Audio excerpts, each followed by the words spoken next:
Hello everyone, आज हम शुरुआत करने जा रहे हैं section 51 CrPC.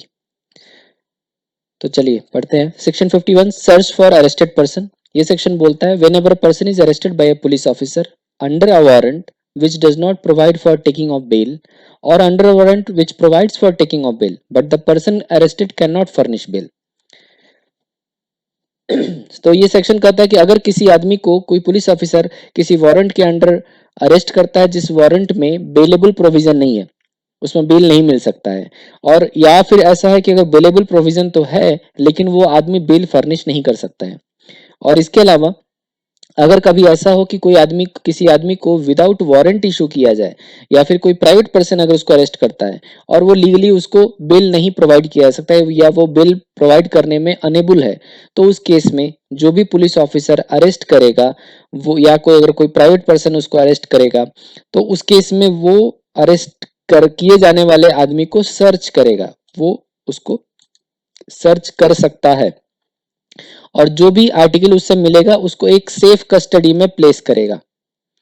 Other than necessary wearing अपेल, जो जरूरी पहनने के कपड़े होते हैं उनको छोड़ करके बाकी जो कुछ भी उसके पास से मिलता है वो सारी चीज़ों का एक लिस्ट बना करके उन सभी को एक सेफ कस्टडी में रखा जाएगा और उस आदमी को जिसको अरेस्ट किया गया है उसको एक रिसीट प्रोवाइड की जाएगी जिसमें ये मेंशन होगा कि क्या क्या चीज़ें उसके उसके पास से रिसीव की गई हैं। ये है सेक्शन 51 का सब क्लॉज 1। अब आते हैं next section 2। Whenever it is necessary to cause a female to be searched, the search shall be made by another female with strict regard to decency। ये कहता है कि अगर कभी किसी फीमेल को सर्च करना होगा तो उसका सर्च कोई दूसरी फीमेल ही कर सकती है और वो भी उसके डिसेंसी का स्ट्रिक्टली फॉलो करके, डिसेंसी को पूरी तरीके से ध्यान में रखते हुए उसको सर्च किया जा सकता है किसी फीमेल को। ये था section 51। Section 52 power to seize offensive events.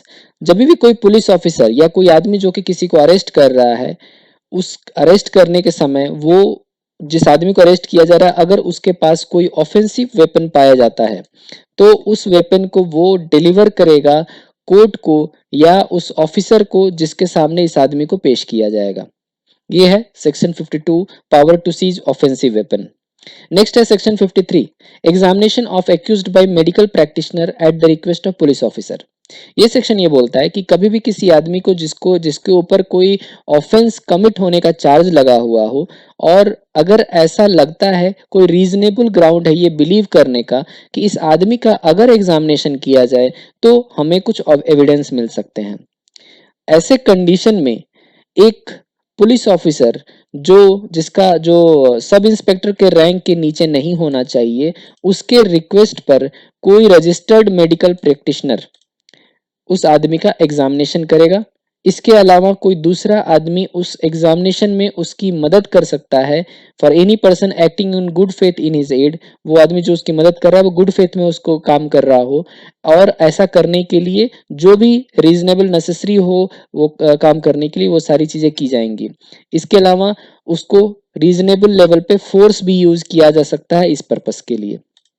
ये है सेक्शन 53 जो ये कहता है कि अगर कभी ऐसा पाया जाता है कि कोई आदमी जिसने कि कोई ऑफेंस किया हो जिसके ऑफेंस किए जाने का कोई चार्ज उस पर लगा हो या ऐसा रीजनेबल डाउट हो कि इस आदमी का अगर एग्जामिनेशन किया जाता है तो हमें कुछ इस ऑफेंस से रिलेटेड एविडेंसेस मिल सकते हैं, तो उस केस में एक सब इंस्पेक्टर के रैंक के या उससे ऊपर के जो लोग हैं कोई पुलिस ऑफिसर है वो रिक्वेस्ट करेंगे किसी रजिस्टर्ड मेडिकल प्रैक्टिशनर को और वो रजिस्टर्ड मेडिकल प्रैक्टिशनर इसका एग्जामिनेशन करेंगे। ये है 53 section sub clause 1। Next sub section 2 बोलता है कि अगर कभी किसी फीमेल का एग्जामिनेशन करना होगा तो ये एग्जामिनेशन या तो किसी फीमेल रजिस्टर्ड मेडिकल प्रैक्टिशनर के द्वारा किया जाएगा या फिर किसी फीमेल रजिस्टर्ड मेडिकल प्रैक्टिशनर के सुपरविजन में किया जाएगा। अब यहाँ पे दो चीजें जो हमने बात की, एग्जामिनेशन क्या होता है और रजिस्टर्ड मेडिकल प्रैक्टिशनर किसको बोलते हैं।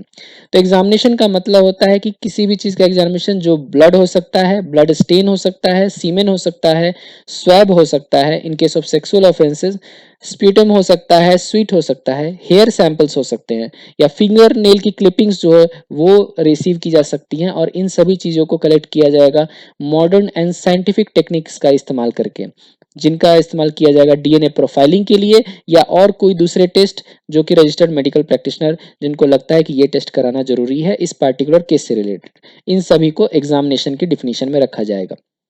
दूसरा है रजिस्टर्ड मेडिकल प्रैक्टिशनर। ये रजिस्टर्ड मेडिकल प्रैक्टिशनर किसको बोलते हैं? तो कोई भी ऐसा आदमी जिसके पास नेसेसरी मेडिकल क्वालिफिकेशन हो। ये नेसेसरी मेडिकल क्वालिफिकेशन कहाँ डिफाइंड है? मेडिकल काउंसिल्स एक्ट 1956 के सेक्शन 2 क्लॉज एच में जो डिफिनीशन मेंशन्ड है वो आता है नेसेसरी क्वालिफिकेशन।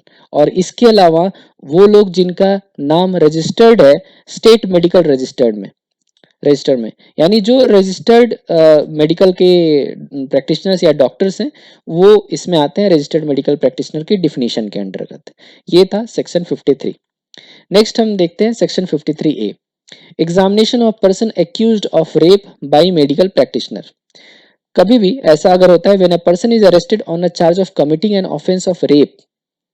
पिछला जो हमने सेक्शन पढ़ा था वो था जब कभी किसी आदमी के ऊपर एक रीजनेबल ग्राउंड हो ये बिलीव करने का इस आदमी का एग्जामिनेशन करने से मुझे कोई ऑफेंस से रिलेटेड एविडेंस मिल सकते हैं, तो वो था सेक्शन। ये 53A एक स्पेशल प्रोविजन है जो रेप से रिलेटेड ऑफेंसेस में जो जब होते हैं तो उनसे रिलेटेड जो एक्यूज होते हैं जिनको अरेस्ट किया जाता है उनके बारे में यहाँ बात की जाती है। और अगर कभी बाकी के प्रोविजन सेम यहाँ पे हैं कि अगर रेप के केसेस में अगर ऐसा होता है कि कोई रीजनेबल ग्राउंड है ये बिलीव करने का कि इस आदमी के एग्जामिनेशन से उस ऑफेंस जो कमिट हुआ है उससे रिलेटेड मुझे एविडेंस मिल सकते हैं, तो उस केस में यहाँ डिफरेंस क्या आता है कि ये इसका जो एग्जामिनेशन होता है वो रजिस्टर्ड मेडिकल प्रैक्टिशनर जो कि गवर्नमेंट हॉस्पिटल में हो या फिर किसी लोकल अथॉरिटी में काम करता हो, या फिर अगर ये दोनों नहीं मिलेंगे यानी अगर सरकारी डॉक्टर अगर मिलेंगे तो उनसे पहले कराया जाएगा। अगर वो नहीं है किसी भी तरह से अवेलेबल नहीं हो सकते हैं उनके एब्सेंस में, तो जहां ऑफेंस हुआ है उसके 16 किलोमीटर के रेडियस में उसके अंडर में आने वाले कोई भी रजिस्टर्ड मेडिकल प्रैक्टिशनर जो हैं उनके द्वारा किया जा सकता है। लेकिन ये रजिस्टर्ड मेडिकल प्रैक्टिशनर की अगेन इनका जो रिक्वेस्ट होगा वो एक पुलिस ऑफिसर के द्वारा होना चाहिए जिनका रैंक सब इंस्पेक्टर लेवल के नीचे नहीं हो सकता है। और इसके अलावा वो लोग इसमें शामिल हो सकते हैं जो गुड फेथ में एड करने के लिए अगर उसमें इन्वॉल्व होते हैं, और इसके लिए जो नेसेसरी प्रोविजन होगा वो उसके अकॉर्डिंग उस आदमी को फोर्स भी इस्तेमाल किया जा सकता है ताकि वो आदमी उस आदमी का एग्जामिनेशन किया जा सके। ये है सेक्शन 53A का सब सेक्शन 1। अब इसका सब सेक्शन 2 बताता है कि ये जो रिपोर्ट एग्जामिनेशन जो किया जाएगा उसमें क्या क्या मेंशन किया जाएगा। रजिस्टर्ड रजिस्टर्ड मेडिकल प्रैक्टिशनर जो कंडक्ट करेंगे एग्जामिनेशन को वो बिना डिले एग्जामिनेशन करने के बाद एक रिपोर्ट प्रिपेयर करेंगे और इस रिपोर्ट के अंडर मेंशन करेंगे उस आदमी को जिसको अरेस्ट किया गया है उसका नेम और एड्रेस, जो आदमी लेके आया है उस आदमी का डिटेल, उसका नेम और एड्रेस, एज जो है एक्यूज्ड का वो मेंशन किया जाएगा, मार्क्स ऑफ इंजरी जो उसके शरीर पे घाव या चोट के जो भी निशान होंगे जो एक्यूज्ड पर्सन के वो सारी चीजें मेंशन की जाएंगी। इसके अलावा वो सारी चीजें जो उससे कलेक्ट की जाएंगी डीएनए प्रोफाइलिंग के लिए वो सारी कुछ उन सभी चीजों का डिस्क्रिप्शन मेंशन किया जाएगा। और इसके अलावा कोई भी मटेरियल पार्टिकुलर फैक्ट जो उस पार्टिकुलर केस से रिलेटेड होंगे वो सारी चीजें उसमें मेंशन की जाएंगी। ये जो रिपोर्ट होगा वो प्रिसाइजली रीजन मेंशन करेगा कि क्यों उस डॉक्टर को जो कंक्लूजन उसने लिखा है वो उस कंक्लूजन तक कैसे पहुंचा, उसके पहुंचने के लिए क्या रीजन था, वो उस रिपोर्ट में मेंशन करेंगे रजिस्टर्ड मेडिकल प्रैक्टिशनर। इसके अलावा एग्जामिनेशन कब से शुरू किया गया और एग्जामिनेशन कब कंप्लीट हुआ, इन दोनों ही चीजों का एग्जैक्ट टाइम मेंशन किया जाएगा रिपोर्ट के अंदर। ये सारी चीजें होने के बाद ये जो रजिस्टर्ड मेडिकल प्रैक्टिशनर है वो बिना डिले इस रिपोर्ट को फॉरवर्ड करेंगे इन्वेस्टिगेटिंग ऑफिसर को, क्योंकि ये रिपोर्ट फर्दर इन्वेस्टिगेटिंग ऑफिसर के द्वारा मजिस्ट्रेट को सबमिट की जाएगी अंडर सेक्शन 173। जो हम आगे पढ़ेंगे उसमें हम देखेंगे कि पुलिस ऑफिसर जो इन्वेस्टिगेट करते हैं वो मजिस्ट्रेट को जब रिपोर्ट भेजते हैं तो उसमें क्या क्या चीजें होती हैं। बट वहां के लिए अभी हम ये ध्यान में रखते हैं कि सेक्शन 173 के अंडर में जो हमें बताता है कि रिपोर्ट के डिफरेंट फॉर्मेट्स और क्या क्या चीजें उसमें होती हैं, उस सेक्शन के तहत ये जो रिपोर्ट तैयार की गई है मेडिकल एग्जामिनेशन उसको भी इन्वेस्टिगेशन ऑफिसर फॉरवर्ड करते हैं मजिस्ट्रेट के पास। ये था हमारा सेक्शन 53A। नेक्स्ट है section 54, examination of arrested person by medical officer.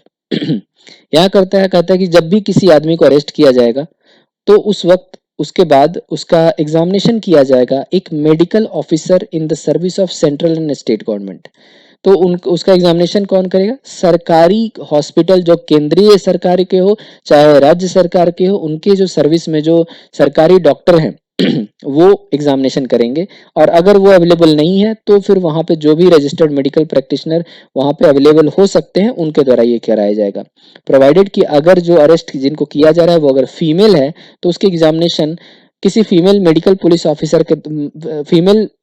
Officer के द्वारा की जा सकती है या फिर उनके सुपरविजन में होगी।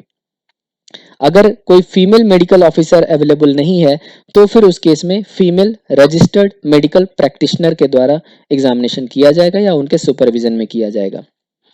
सबसेक्शन 2 बोलता है द मेडिकल ऑफिसर और रजिस्टर्ड मेडिकल प्रैक्टिशनर जो भी एग्जामिनेशन कर रहे हैं अरेस्ट पर्सन का, वो एक रिकॉर्ड इस एग्जामिनेशन का प्रिपेयर करेंगे। उसमें मेंशन करेंगे क्या क्या इंजरी या मार्क्स ऑफ वायलेंस उनको उस आदमी के शरीर पे पाए गए हैं और अप्रोक्सीमेट टाइम मेंशन करेंगे कि जिस समय ये चोट हुई होगी, ये इंजरी जिस टाइम का है उस टाइम के बारे में एक अप्रोक्सीमेट टाइम जो उनको कैलकुलेट करके लगता है वो उस रिपोर्ट में वो मेंशन करेंगे। नेक्स्ट सबसेक्शन बोलता है where an examination is made under subsection 1 a copy of the report of such examination shall be furnished by the medical officer or registered medical practitioner as the case may be to the arrested person or to the person nominated by such arrested person। जो भी ये report prepare की जाएगी after examination वो उसकी एक copy या तो अरेस्टेड पर्सन को दी जाएगी या अरेस्टेड पर्सन अगर कहता है कि मुझे नहीं चाहिए, मैं इस आदमी को नॉमिनेट करता हूं, उसको आप ये कॉपी प्रोवाइड कीजिए सो दैट इसके बेस पे जो भी उसके ऊपर एविडेंसेस के बेस पे जो भी एलिगेशंस लगते हैं, जो चार्जेस लगते हैं, उस आदमी को एक जेन्युइन मौका मिलना चाहिए अपना डिफेंस रखने का। इसके लिए उस आदमी को एक कॉपी प्रोवाइड की जाती है। नेक्स्ट है section 54A identification of person arrested. ये सेक्शन बात करता है जिसको हमको बोलते हैं आइडेंटिफिकेशन पैरेड। इसमें क्या होता है कि दो लोग हैं, एक आदमी जिसके ऊपर कोई ऑफेंस कमिट होने का चार्ज लगता है और दूसरा एक आदमी जो इस आदमी को पहचानता हो। तो कभी भी ऐसा कोई ऑफेंस हुआ है जहां ये लगता हो कि इस ऑफेंस में फर्दर इन्वेस्टिगेशन आगे कंटिन्यू करने के लिए पहले ये आइडेंटिफाई करना जरूरी है कि इस ऑफेंस को किसने किया है या इस ऑफेंस को करने वाले जिस आदमी की बात की जा रही है वो कौन है। तो जो आदमी इसको पहचान करेगा वो उस आदमी को पहचान करने के लिए ये प्रोविजन बात करता है। जब भी ऐसा पहचान कर आइडेंटिफिकेशन पैरेड से पहले जिस एरिया में जो officer in charge of the police station है जिसके एरिया में ये क्राइम हुआ है, जो ऑफेंस हुआ है, वहां पर वो ऑफिसर इंचार्ज कोर्ट में एप्लीकेशन देंगे और वो कोर्ट एप्लीकेशन के मटेरियल को स्टडी करके वो जब अलाउ करेंगे उसके बाद एक आदमी किसी दूसरे आदमी को आइडेंटिफाई करेगा कि ये आदमी वही है जिसने है या नहीं है, जो जिसने कि ये ऑफेंस जिसकी बात की जा रही है उसमें जिसने आदमी एज ए एक्यूज दिखाया गया है। इसके अलावा अगर यहाँ पे ये भी प्रोवाइड करता है कि अगर कोई आदमी ऐसा है जो जिसको किसी को पहचान करनी है, वो आदमी अगर मेंटली या फिजिकली डिसेबल्ड होगा तो उस कैटेगरी में जो आइडेंटिफिकेशन कराया जाएगा वो एक जुडिशियल मजिस्ट्रेट के सुपरविजन में होना चाहिए। और जहां ये जुडिशियल मजिस्ट्रेट वो सारे स्टेप्स लेंगे ये इंश्योर करने के लिए कि जो आदमी जिसको कि आइडेंटिफाई करना है वो पूरी तरीके से कंफर्टेबल है। कंफर्टेबल होने का मतलब वो डरा हुआ नहीं है, वो किसी भी थ्रेट, प्रॉमिस या इंड्यूसमेंट के इफेक्ट में नहीं है। और उस केस में वो एक जो उसने ऑफेंस देखा या जिस तरीके से वो आइडेंटिफाई कर सकता है, तो जो आदमी उसके सामने लाया जाए उसको सही तरीके से प्रॉपर स्टडी करने के बाद वो आदमी उसको आइडेंटिफाई करे, उसमें कहीं डाउट नहीं रह जाए। इसके अलावा एक प्रोविजन ये होता है कि अगर मेंटली और फिजिकली डिसेबल्ड आदमी किसी की पहचान करने वाला है तो उस केस में इस पूरे आइडेंटिफिकेशन प्रोसेस को वीडियोग्राफ किया जाएगा। ये है हमारा सेक्शन 54A। नेक्स्ट सेक्शन पे आते हैं, section 55 procedure when police officer deputes subordinate to arrest without warrant. ऐसा जहाँ भी हम पढ़ रहे हैं जहाँ पर ये मेंशन है कि अरेस्ट करने के लिए officer in charge of police station होते हैं, या जो भी कोई दूसरे ऑफिसर जो किसी भी मैटर का इन्वेस्टिगेशन कर रहे हैं, वो जरूरी नहीं कि हर वक्त अवेलेबल हो कि किसी को जाकर के अरेस्ट कर सके। तो उस केस में कोई भी पुलिस ऑफिसर जो officer in charge of police station या फिर इन्वेस्टिगेटिंग ऑफिसर के अंडर के उनके जो सबऑर्डिनेट होते हैं, उनको वो डेलीगेट कर सकते हैं कि मेरे जगह पे तुम जाकर के अरेस्ट करके लेकर के आओ। लेकिन जब भी ऐसा करेंगे, ये ऑर्डर, ये अरेस्ट का जो ऑर्डर होगा वो इन राइटिंग इशू किया जाएगा, लिखित में ये आदेश दिया जाएगा कि आपको इस आदमी को अरेस्ट करना है। वहां जो आदमी अरेस्ट किया जाएगा उसके बारे में स्पेसिफाई किया जाएगा, और किस ग्राउंड पर क्या ऑफेंसेस के चार्ज हैं वो भी उसमें मेंशन किया जाएगा। जो ऑफिसर जब अरेस्ट करेगा जाकर के उस आदमी को, तो वहां पे वो उसको बताएगा कि आपके ऊपर ये चार्जेस लगे हैं जिसके लिए मैं आपको अरेस्ट करने के लिए आया हूं, और अगर जरूरत पड़े तो उसको वो ऑर्डर भी दिखाएगा। ये था सेक्शन 1। सबसेक्शन 2 बोलता है nothing in the subsection 1 shall affect the power of a police officer to arrest a person under section 41।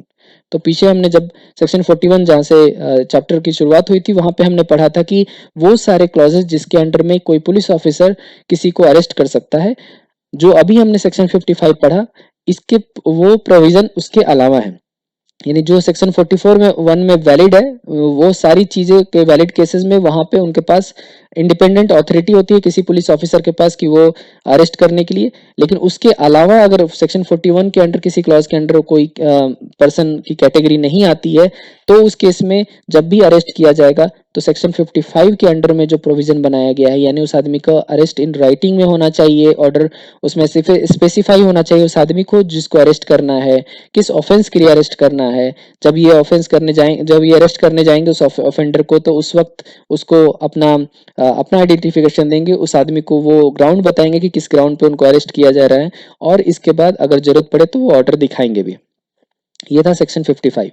Next आते हैं सेक्शन 55 ए, जो ये बोलता है कि किसी भी ऑफिसर जिसकी कस्टडी में कोई एक्यूज्ड होता है, ये उसकी ड्यूटी होती है कि वो उसका प्रॉपर टेक केयर करे उसके हेल्थ और सेफ्टी का। It shall be the duty of the person having the custody of an accused to take reasonable care of health and safety of the accused. Section 56 बोलता है person arrested to be taken before magistrate or officer in charge of the police station. ये section बोलता है कि कोई भी police officer जो arrest करता है विदाउट वारंट, वो बिना अननेसेसरी डिले के, यानी एज सुन एज पॉसिबल, अगर उसको बेल प्रोवाइड करना हो तो बेल के प्रोविजंस के अकॉर्डिंग चलेगा। अगर बेल नहीं किया जा सकता है तो उस आदमी को इमीडिएटली विदाउट डिले मजिस्ट्रेट के सामने अपीयर कराएगा, या फिर अगर कोई प्राइवेट पर्सन ने अगर उसको अरेस्ट किया था तो उस प्राइवेट पर्सन उसको नियरेस्ट पुलिस ऑफिसर इंचार्ज जो भी जिस स्टेशन के अंडर ये मैटर आता है उनके सामने ये प्रोवाइड करेगा विदाउट अननेसेसरी डिले। इस सेक्शन का सबसे मेन पार्ट यही है। नेक्स्ट सेक्शन बोलता है 57 person arrested not to be detained more than 24 hours.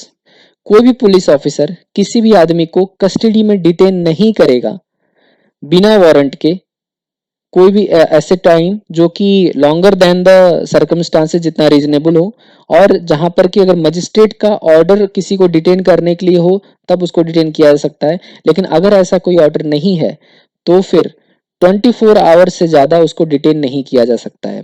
24 our के अंडर उसको मजिस्ट्रेट के सामने, कोर्ट के सामने पेश करना होगा पुलिस ऑफिसर को।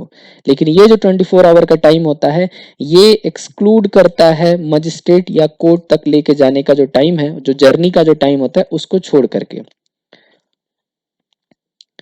Section 58 police to report apprehensions.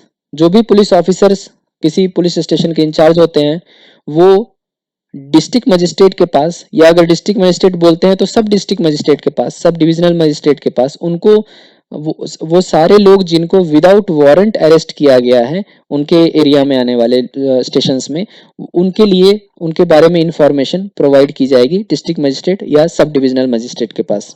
और ये भी मेंशन किया जाएगा कि जो जिनको भी अरेस्ट किया गया था उनको बेल दिया गया या नहीं दिया गया, ये चीजें मेंशन की जाएंगी, और इसका रिपोर्ट वो भेजेंगे police officer in charge district magistrate, या फिर डिस्ट्रिक्ट मजिस्ट्रेट अगर बोलते हैं, डीएम अगर बोलते हैं कि एसडीएम को भेजने के लिए, तो एसडीएम के पास भेजी जाएगी। Section 59 discharge of person apprehended. कोई भी आदमी जिसको कि पुलिस ऑफिसर ने अरेस्ट किया है उसको डिस्चार्ज नहीं किया जाएगा, एक्सेप्ट या तो वो उसके बॉन्ड साइन करेगा, या फिर उसको बेल दिया जाएगा, या फिर मजिस्ट्रेट के स्पेशल ऑर्डर के अंडर में उसको छोड़ा जा सकता है। इन 3 कंडीशन को छोड़ करके बाकी किसी भी कंडीशन में किसी भी आदमी जिसको अरेस्ट किया गया है उसको डिस्चार्ज नहीं किया जा सकता है। Section 60 power on escape to pursue and retake. ये सेक्शन बोलता है कि इसका सब सेक्शन 1 कि अगर कोई भी आदमी लॉफुल कस्टडी से भागता है या फिर कोई दूसरे को रेस्क्यू करता है, उसको भगाता है तो उस केस में जिसकी कस्टडी में यह आदमी था जो भागा या जिसको रेस्क्यू किया गया, वो इमीडिएटली उसकी खोज कर सकता है, उसको परस्यू कर सकता है या उसको अरेस्ट कर सकता है एनी प्लेस इन इंडिया। कहीं इंडिया के किसी भी स्टेट में जाकर के किसी भी सिटी में अगर उसको पता चलता है कि यहाँ पे वो आदमी है तो वहां से जाकर के उसको अरेस्ट कर सकता है, अगर वो लॉफुल कस्टडी से एस्केप किया हुआ आदमी हो या फिर रेस्क्यूड पर्सन हो तो। और जो हमने सेक्शन 47 में पढ़ा था उसके अंडर में जो अरेस्ट होते हैं, जो लोग प्राइवेट पर्सन होते जो विदाउट वारंट जिन्होंने एक्ट किया था और जिनके जो पुलिस ऑफिसर नहीं है उन पर भी ये सेक्शन लागू होता है। सेक्शन 60A इस चैप्टर का आखिरी सेक्शन ये बोलता है arrest to be made strictly according to this code. कोई भी अरेस्ट जो इस कोड के जितने भी प्रोविजन बने हुए हैं या फिर इसके अलावा कोई दूसरा लॉ जो अरेस्ट के मैटर को डील करता है, उन सारे मैटर्स में के जो प्रोविजंस हैं उनको छोड़ करके किसी भी और तरीके से अरेस्ट नहीं किया जा सकता है। No arrest shall be made except in accordance with the provision of this code और any other law for the time being in force providing for the arrest. तो ये था हमारा चैप्टर 5 अरेस्ट के साथ जो डील करता है of CrPC. Thank you very much.